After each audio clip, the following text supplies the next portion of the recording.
Saniko Kolkata haga Hauradu nate Hauradu nasidagi khara chatleba adu si Kolkata station je pura khoi ke ne West Bengal Kolkata da laibagi station ga man debi yong bi pura tai ko adu ga hoje pung numidangi pung mapan je sida loina si dukan je loan gre adagi si khata nate sida atopa somna kan si dukan laiba adu dukan sing je loan gre hoje ko adu sida mi khara uri se si phai khara chat to khot pai si khata ne kana am laiti yong ne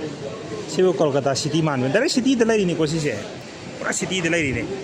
Howrah station देगी kilometre मरी मंगा खतने लाइसे सुमाइना हजे अखोई मणिपुर इम्फाल देखो नुमिदांग पुंग निपान मपन ताकांदा मी ताकपदो अदुगी type तने हजे लेरिजे कोसी हमजे आई train timing सिना हिंगी पुंग अनि मखाई दगी ओइबा अदो हजे पुंग मपन खतंग हेलिएबा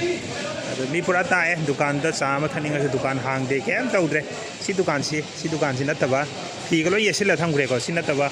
अतोब दुकान खरा से सोम दसु लइयबा अदगी सोम साइड दसु लइयबा को सोम दसु अदु लोइन लोन ग्रे आई चेक तौरे पूरा बी गलो तुम नखरे मी सु लइत्रे को सी